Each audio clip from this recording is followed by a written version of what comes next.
Hey, what is going on, everybody? Welcome to this Lunch Bros Podcast, episode number 73. I am Brendan. We're going to talk about possibly the new hotness at featherweight in a Giga Chikadze. He fought Edson Barboza this weekend. We had the Ultimate Fighter finale. I didn't watch the Ultimate Fighter this year. I haven't watched in a very long time. It doesn't interest me. I'd rather catch the Contender Series. Plus, I watch so much MMA. I would rather just watch it when they make it to the UFC. I know it's interesting to watch people come up, but it's a lot of time. And during the week, it's not my favorite thing to do, is sit there and watch guys who I might never ever see again fight, and in a weird setting that feels off. You know, like when we first started watching at the Apex, it just wasn't the same. It's kind of like that. Anyway, got that. Kevin Lee came back. Anyway, so there was a fight night. Before we get started and get into this everything, please like and subscribe. Comment down below. If you like the UFC, if you like MMA in general, if you like talking about those things, please comment. Like, tweet at me, just email me, whatever. I don't care. I love talking about MMA. I really like, I even like getting in like healthy debates about stuff. It's hard to do that on Twitter. I find that people tend to be very reactionary and emotional as opposed to thoughtful and understanding. But I guess, I've had that experience in life as well. So I guess it's not totally unique to Twitter. I just find that there's a higher concentration of it. But more than willing to interact with people there. I just really appreciate anybody, putting the word out, saying like, hey, this guy likes talking about the UFC. You should go watch him. Like, if you ever need to catch up and you didn't have time to watch all the fights, you can throw this on and listen to it and cover all the fights, because they cover every single UFC fight from every weekend. So anyway, plus if you don't want to watch the prelims, right, like I watch all of the fights. So if you don't want to watch the prelims, and you don't want to watch boring fights, maybe you're not like super hardcore, and you got to see every single MMA fight that exists. If you're not, like, I will tell you, from my opinion, like, if something was exciting or worth watching or something that you can skip, maybe, you watch this and you're like, and then you go back and you watch it, like, oh, well, this one's not worth it. This one's not worth it. Oh, this one was. Okay. Anyway, not that I'm the authority on good fights or anything. I do watch a lot of them, though. Anyway, so Edson Barboza is still fighting at featherweight. I'm rooting for Barboza because I really like him.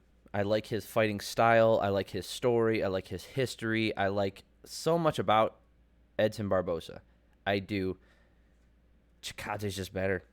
He just was. It's not that Barboza didn't get shots in. He did. Chikadze is just younger by a little bit. He seemed faster.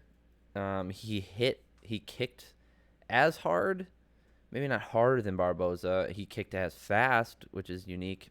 Maybe not as fast. They were going on about it, but I don't think they were as fast as Edson's. He's just a better all-around fighter. I think he can take a punch a little bit better than Barboza can.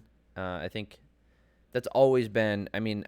Nobody talks about it anymore, but that was the big knock on Barboza a long time ago, that he couldn't take a shot. It got to the point where some people were saying like he had a glass jaw. I don't think it was. I don't think it was that bad. It wasn't, but it got. That was talked about.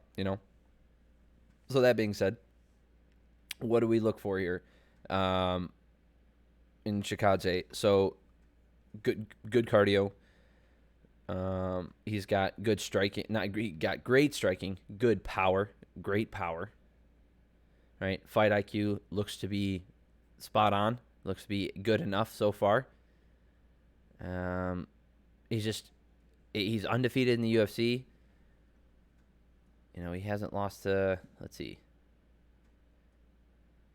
His last loss came on the Dana White Contender Series a long time ago, back in 2018.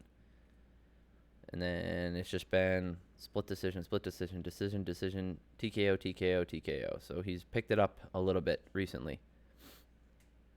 I do remember those fights. Anyway, he looks really good. His last fight against Cub Swanson, again, Heartbreaking for me a little bit because I love Cub. Love Cub Swanson. He's just better. He's a better fighter, and he caught him with the vicious body kick and then put Cub down. Same with Edson Barboza, man. He just, I always wonder if Barboza thought about moving back up to 155 because I think he can beat the current champ. Like, I think he can beat him. It would be a good fight, to say the least. But I think there's a lot of fights that he could win in the top 15, top 10 at lightweight. Dude, Edson Barboza's career is just nothing but killers. Like, his losses are to some of the greatest of all time. And, like, top 5, top 10 people, future champions, former champions, all that stuff. I mean, his first loss ever came, oh my God. Dude, he was 10-0 when he knocked out Terry Edom. That was back in 2012. That's the other thing is he's been fighting forever. Yeah, Jamie Varner he lost to Donald Cerrone. I remember that one because he had Cerrone on the ropes. Lost to Michael Johnson, which was interesting. Lost to Tony Ferguson. That fight was freaking amazing. Lost the decision to Khabib. Did not get finished by him. He did lose to Kevin Lee in an interesting one. Kevin Lee also missed weight for that fight. Nothing new there. Lost to Justin Gaethje, to Paul Felder. A split decision loss. Some people don't think he lost that one. I'm not mad at it. I thought it was a close decision. Lost a split decision to Dan Ige. I don't think he lost that one. And then loses to Giga Chikadze. So, like, a dude's only lost to killers.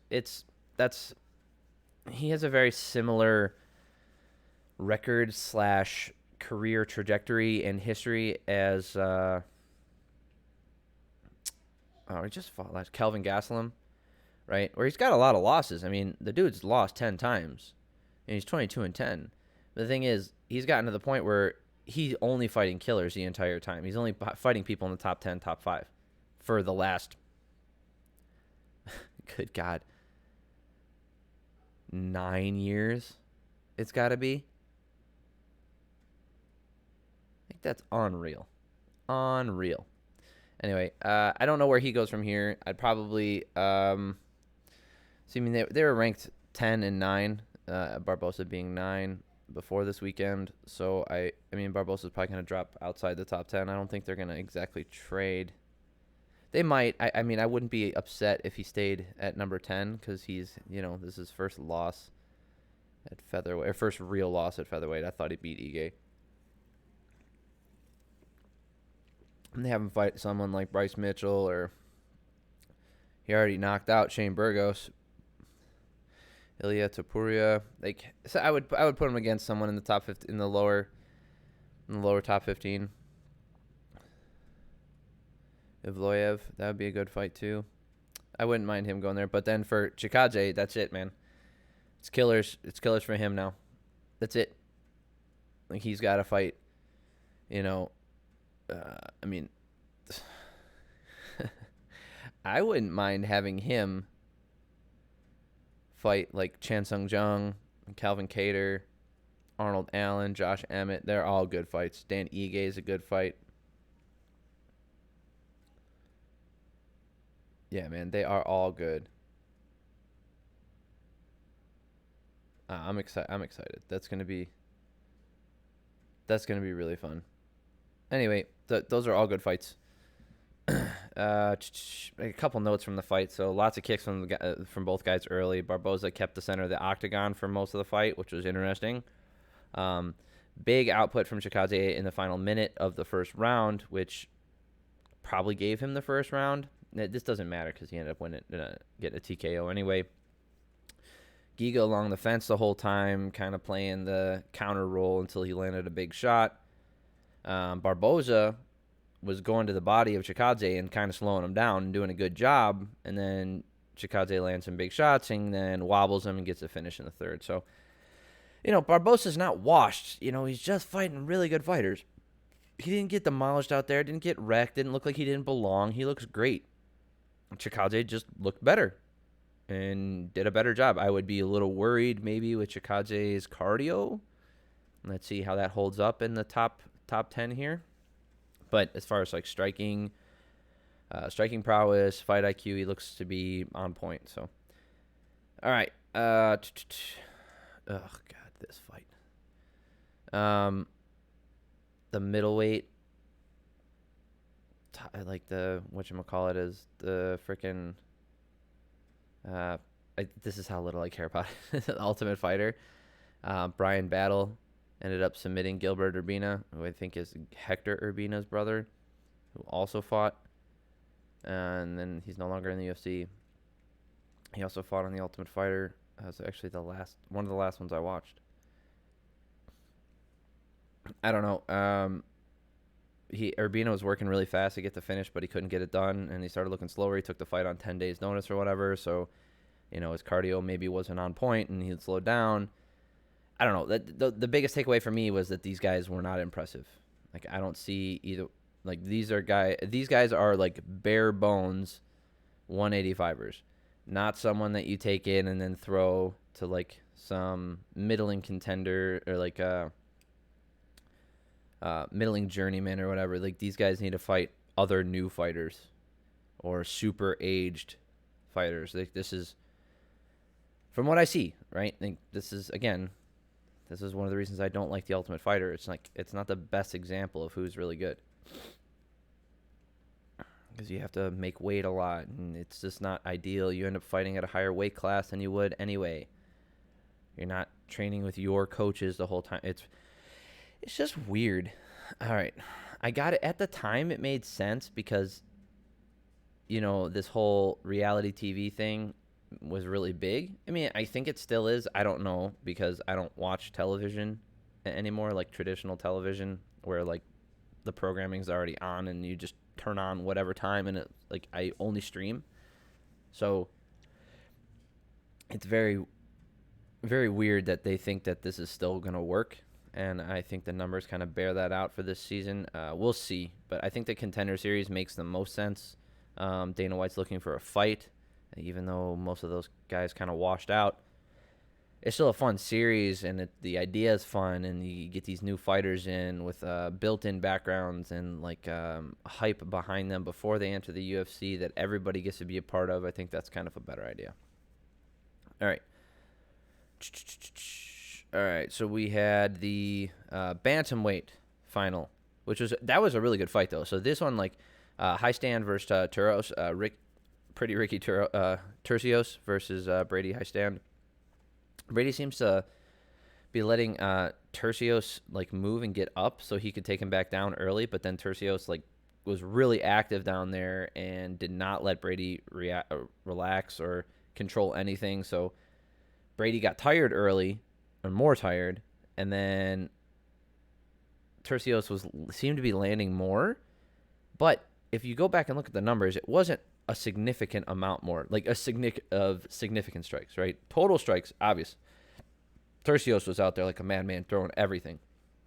He just didn't land a ton more significant strikes. I think in the end, I think it was like 6 more over the entire fight.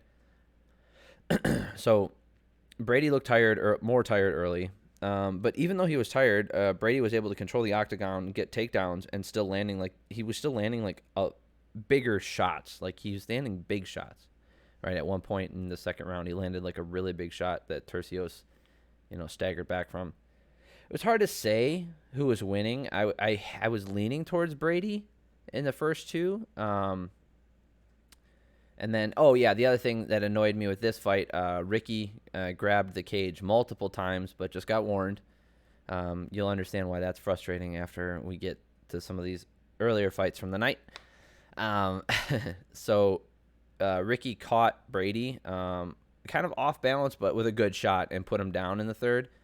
And then High Stands just started wrestling nonstop, caught Ricky and was able to pull his legs out from under him and stayed on top, and then they started swinging at each other. It was a really good fight, really entertaining. I had Brady winning. I thought the first two were close enough, and his control time was better. I would have given it to him. Even though Ricky was doing more damage from the bottom, in those positions, like the work to get it there, and then also the damage Brady was doing on the feet, like he was still doing damage from the top, and the shots were kind of like pitter-patter shots from the bottom, didn't do much. I mean, cumulatively, I guess they did something, but I gave the fight to Brady. That's what I thought. I thought it was not a bad fight, not a terrible decision. Just I was leaning towards Brady. All right, this is one of my talking points for the night. Kevin Lee versus Daniel Rodriguez. Why is Lee fighting at 170 pounds again? Can anybody give me like a really good answer to that? Not the bullshit hype answer, not the, oh, he looks better at this, and give me a real answer that makes sense based off of the performances and evidence that we have. Because I'll tell you right now, my opinion on him has not changed in over probably 2 years. I think he's overhyped as far as like being like the best fighter. Like there is something wrong with him. I don't mean mentally or intelligence-wise or game plan-wise or anything like that. It's just he doesn't have what it takes to be the best, especially at welterweight. Like I'll talk about that. Let's talk about that now. He's too small to be a welterweight. He just is. You know, he's a 165er. If that division existed, he'd be like a 165er. I understand that the cut to 155 is rough for him, but he's too small to be a 170. He just is. Carrying around that weight taps his cardio more than being at 155. And here's the major point. I think a lot of it just comes down to conditioning. I don't think he has it. This might be a biological, might be genetic. I mean, it could be mental. I don't know. But he does not have the conditioning to do what he needs to do throughout an entire fight. Now, to be fair, he did look better than I have seen him in this third round. He looked better in this fight than I've seen him look in fights past. So it could be getting better, but from what I see, and and also, if we look at his skill level, everybody talks about how he's so good and he's powerful and he's got this wrestling. His wrestling looked fine, right? He got the takedown with a little under 2 minutes, and he kind of just held, like, Kevin Lee was able to hold Rodriguez down for the last 2 minutes of the first round. He didn't do much. He just maintained control, but he got him down. And then he started getting touched up on the feet, and he couldn't keep ground control. And then at the end of the second round, Rodriguez was able to catch him with a big shot and wobbled him. And he did the stanky leg like he did against Barboza. I understand that Kevin Lee has moments of brilliance in his career. That he has, the rear naked choke against, the almost rear naked choke that counts as a rear naked choke against Michael Chiesa. That big left high kick knockout of Gregory Gillespie. He's got another big finish. The thing is,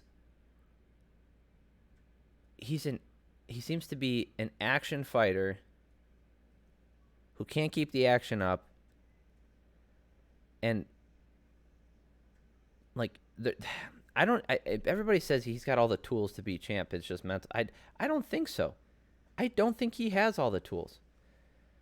I don't think he excels enough in one thing that he's so far and away better at it compared to his opponents that he can beat them.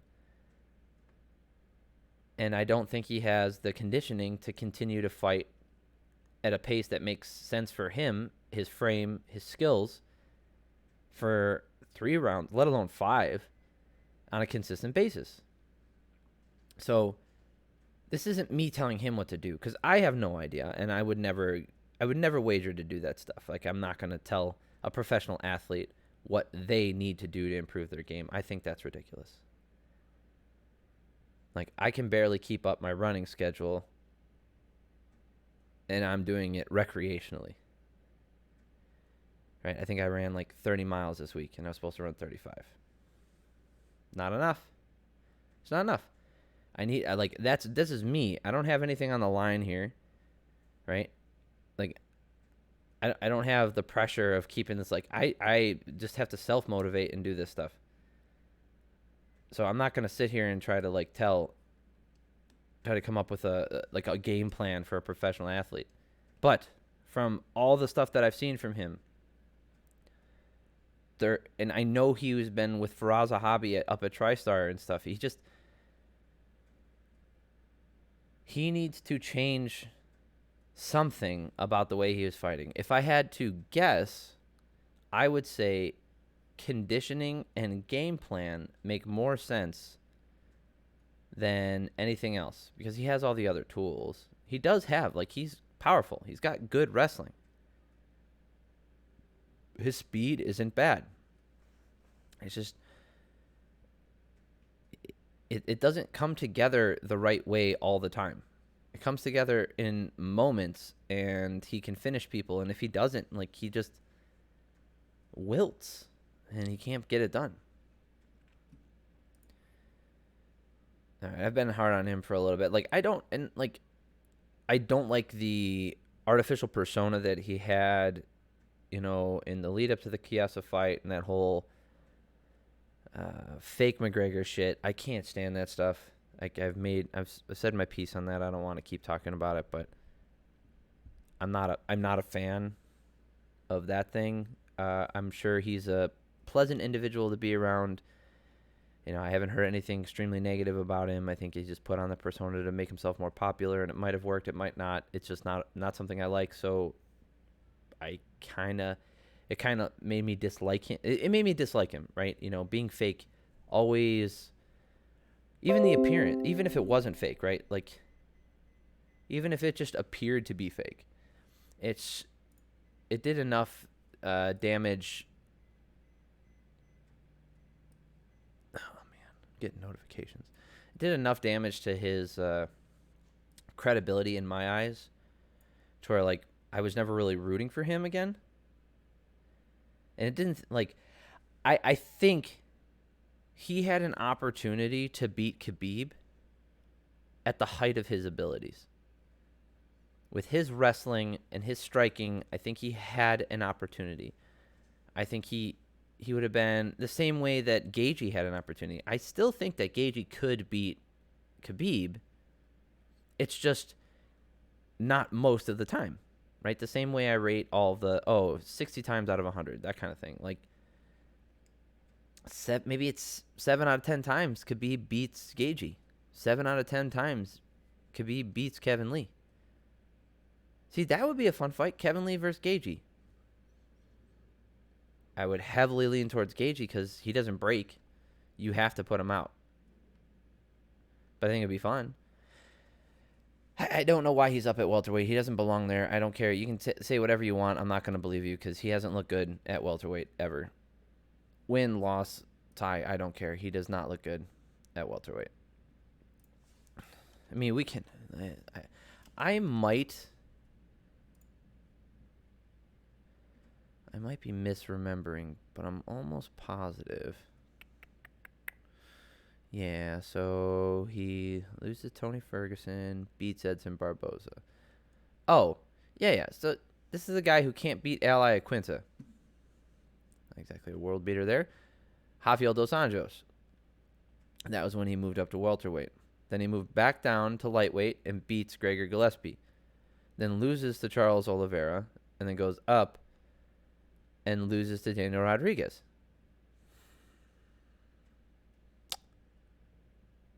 I don't know, man.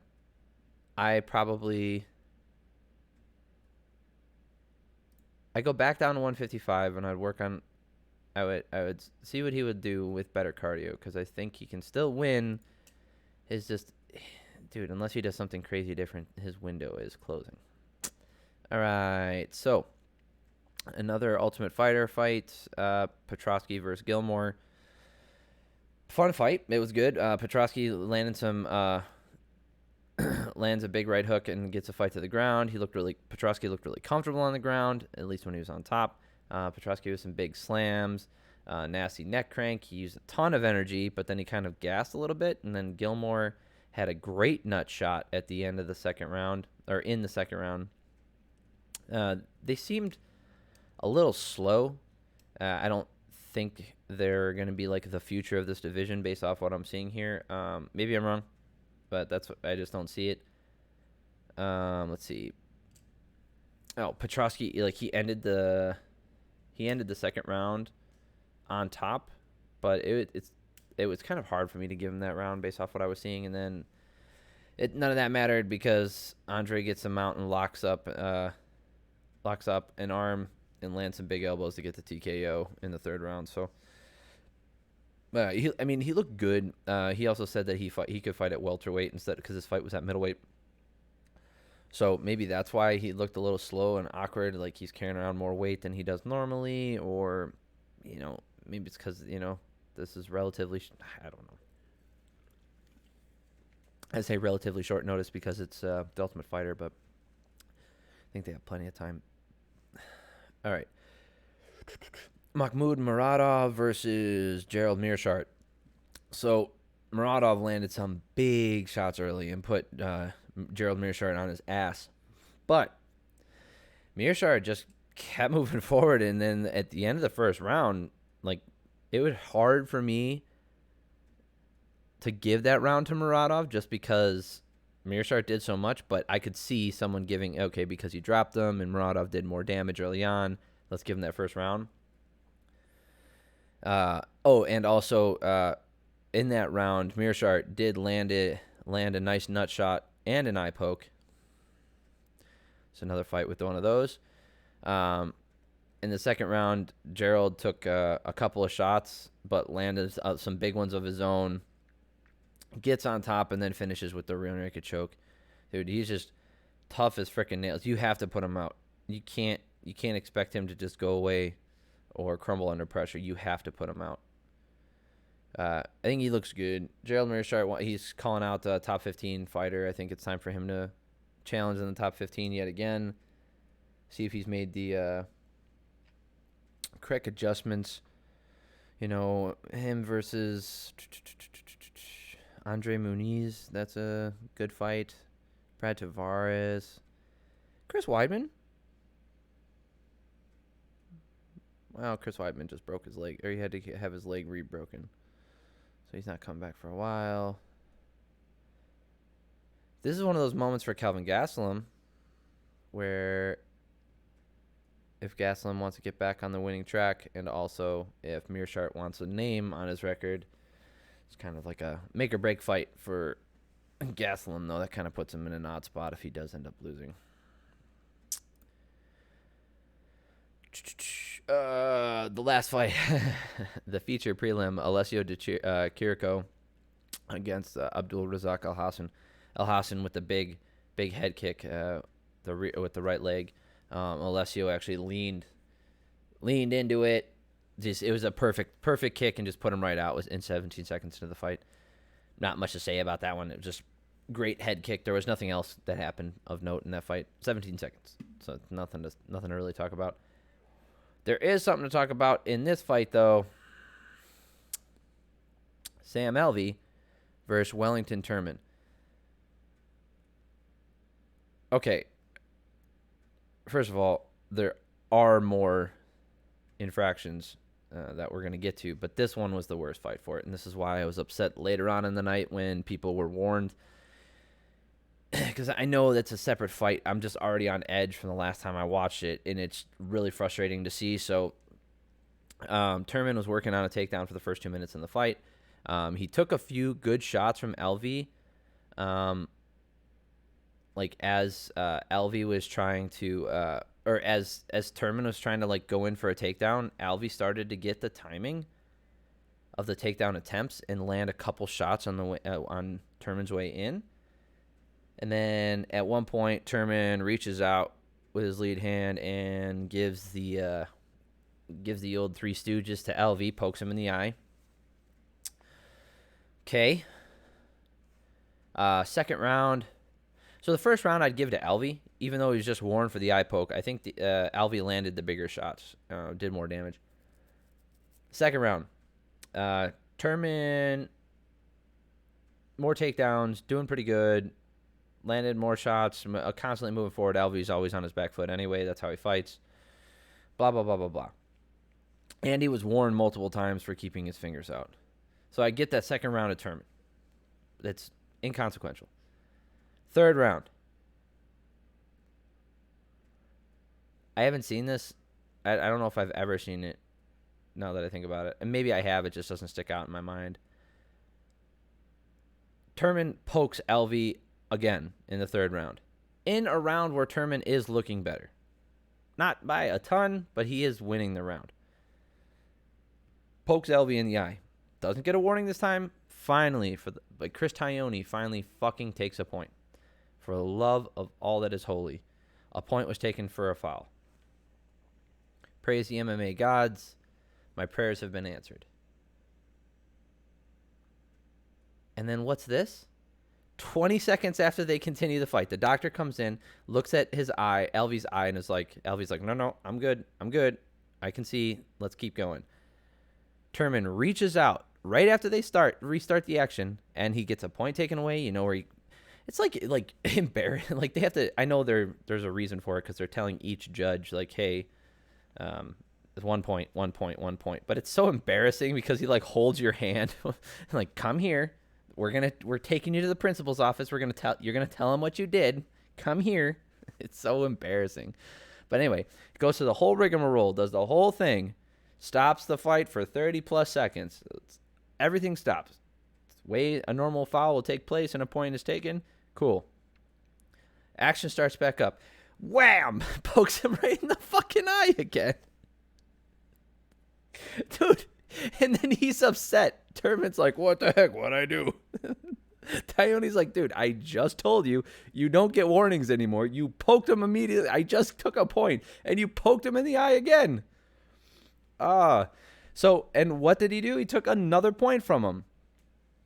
Finally, like, this is what should be, like, I know it seems stupid, and the reaction from the commentary was like, wow, whoa, that's a big deal, because it is a big deal, because it doesn't get done enough. This needs to happen every time. First time, no fucking warnings. Definitely no second warnings. Hey, keep the fingers up. No. Keep the fingers out of the cage. Don't grab. Nope. Like, I'm not even in a favor of, like, one hard warning. I'm over that. You got your hard warning. Before you stepped out to walk out to the octagon, when you're backstage, the referee talks to you, and he gives you your warning there. He's like, hey, don't do this, don't do this, don't do this. This is your warning. You don't give me more fucking warnings. Stop it. Was it accidental? Probably. I don't care. Fix your fucking technique. People are not going to fix their technique because there's no incentive to do so. John Jones got away with it for years. The better part of a fucking decade is filled with people's eyeballs on the ends of John Jones' fingers. It's incomprehensible to me that we are accepting and allowing people to outright damage the vision of other fighters without penalizing them. Warnings are not a fucking penalty. It's not worth it. So Chris Taglioni finally does the world a favor and gives the double penalty in a round. Thank the MMA gods. It finally happened in recent memory. Like I said, this might have happened before. I just don't remember it. Okay? I'm not saying it's impossible. I'm sure there's been a double point before. But in this scenario, the dude, like, I've seen people get crumpled over in pain from nut shots. Multiple nut shots. Talking to you, Ben Rothwell. Kicking Stefan Struve in the nuts multiple times. 1 point they took away in that round. And then he ends up winning anyway. Unacceptable. Like Meershart. Meershart got the finish. But he cheated to do it because he got a nut. He hit him in the nuts and he poked him in the eye. But if he takes a point, the outcome of that fight technically doesn't change.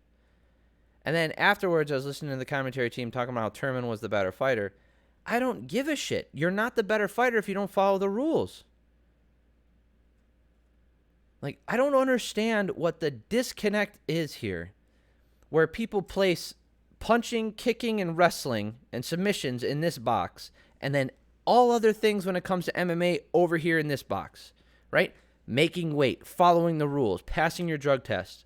All that sits over there in this box, and they're never connected. It's not a Venn diagram with interaction and like, oh, well, this is slightly more important than this one and this. No, they're two totally separate boxes. What the fuck is everybody's major malfunction when it comes to this? How do you not understand that it's the complete package? Everything has to go together. You have to follow the rules in order to make it to the fight. You have to follow the rules in order to continue fighting. You have to pass your drug tests in order to continue fighting. You have to make weight in order to fight. You have to have cardio in order to make it to the end of the fight. These are all factors that play into it. This is not, oh, I get to pick and choose what I think is more important, and then I'll put all those ones over here, and that's not part of the fight. He fucking broke the rules multiple times. Multiple times. He just kept breaking the rules.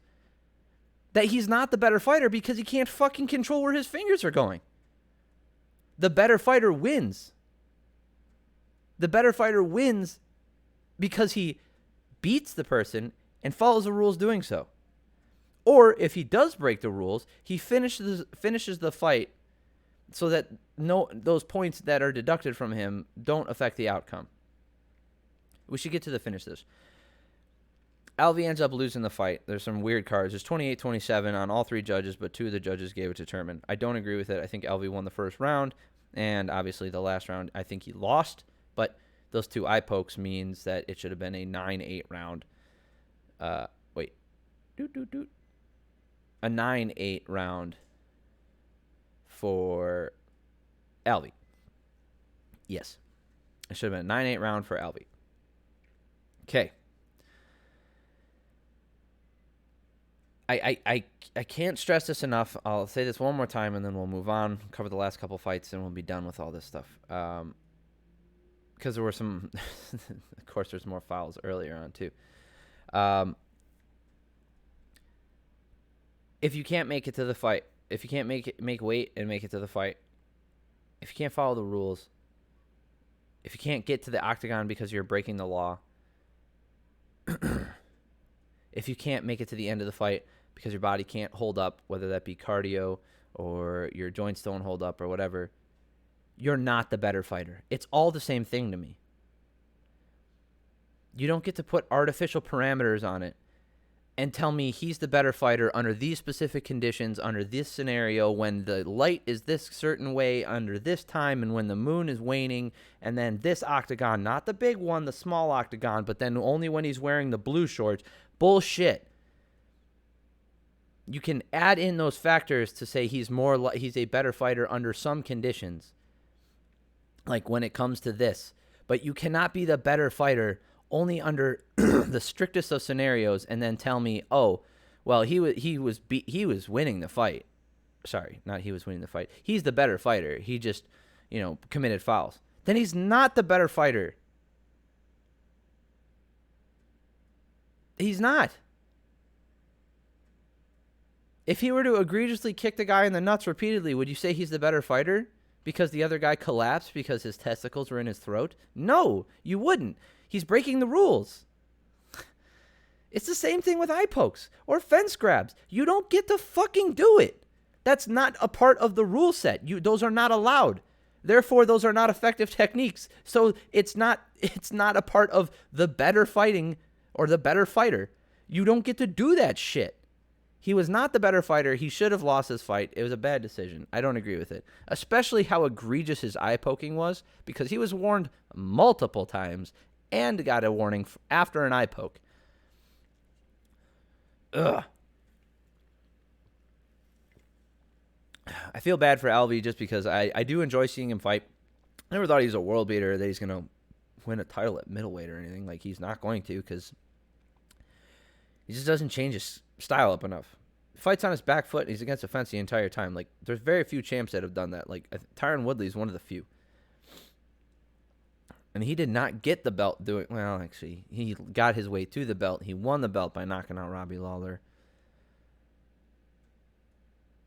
It's so weird that Tyron Woodley was a champ. And he's fighting tonight, too. He's fighting tonight. I need to... I got probably cover that this week. I don't know. I have this weird feeling, man. I'm hoping Tyron Woodley knocks him out. I really am. Just put that out there right now. It is currently 2:30 in the afternoon, so the fight will be later tonight on this Sunday. I am not recording this afterwards and trying to look smart or whatever. I just have a bad feeling. I don't know why. I just have a bad feeling. Okay. Let's do some speed rounds here. Dustin Jacoby and Darren Stewart. Stewart changing it up and going for a takedown early. Threw Jacoby off a little bit. They're both throwing big hands. Jacoby, they started brawling, and Jacoby landed the better shots, the more precise shots. Kind of landed on the chin. Because they both were landing, it just seems like Jacoby had more control over where his shots were going instead of like throwing big punches and hoping they connected like Stewart was. And that's ultimately what did Stewart in. And they're brawling, and Stewart was wobbled on his feet, and they stopped the fight. Maybe an early stoppage. Maybe. I probably would have let it go a little bit longer. But it's not a bad one. Not a bad stoppage, just slightly early. Probably like one or two punches early, maybe one combination early. Not that bad. Jacoby had him out on his feet, but Stewart was still throwing back. That's what I mean. J.J. Aldrich beats Vanessa Demopoulos. You don't need to watch that one. She gets the decision. It's interesting. Aldrich landed some decent shots. Demopoulos it's flyweights, man.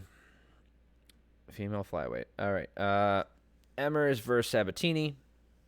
Emers started the fight with a great nudge shot, striking Sabatini right in the nether regions. That's a great way to start the fight. Emers landed some really big shots when Sabatini was moving in, and like they couldn't really figure out what it was. Anyway, it doesn't matter.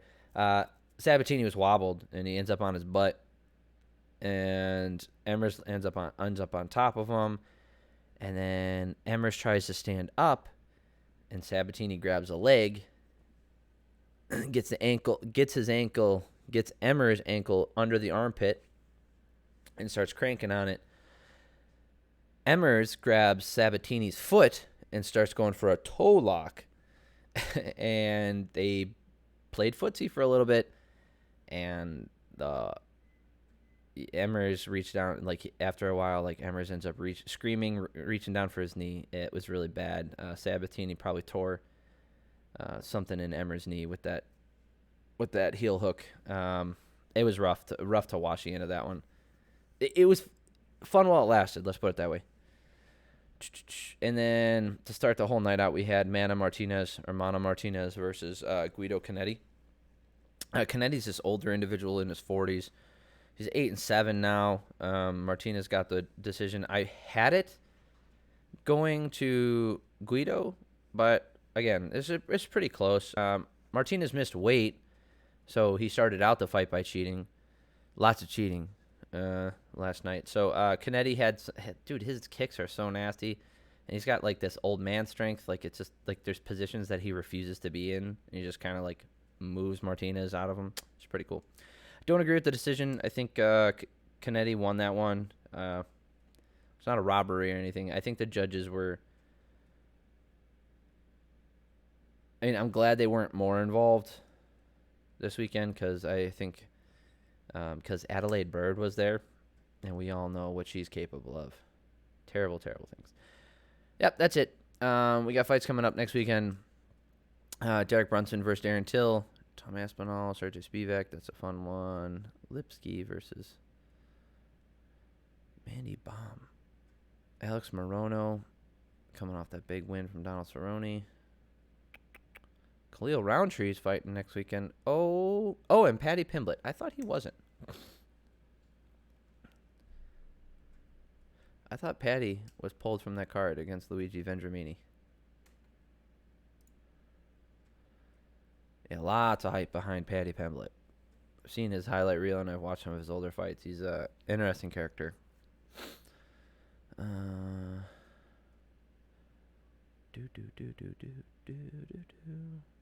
Some interesting fights, but the big one is Derek Brunson versus Darren Till. This is going to be important because, let's see, Darren Till's on a winning streak and he's at number 7. And then, or Darren Till's number 7 and Derek Brunson's on a winning streak and he's at number 5. The winner of this fight probably could get a title shot. Could fight Jared Cannonier. Could fight for the title. It's an important fight next weekend, so I don't think I'm going to do a separate one to break it down. I might, because I'm probably going to want to talk about the Woodley Jake Paul fight tonight, so sorry. All right, guys. As usual, if you like me, you like what's going on here, I promise, Nate did not leave. He's just really busy, and he's doing a lot of schoolwork, and I feel bad, like, because I watch so many of the fights, and, like, he usually watches, like, the main event, and he wants to talk about stuff and just have fun talking about MMA, where I'm like, no, we got to get into the nitty-gritty. Got to talk about every single toe kick that was thrown. Brr. Like, I want to see these toe stops. Like, I'm ridiculous when it comes to, like, breaking down the fights, and, like, fights that no one cares about. You know, like, the first fight on the prelims, I was genuinely interested in seeing how these guys fought and how they came up. So,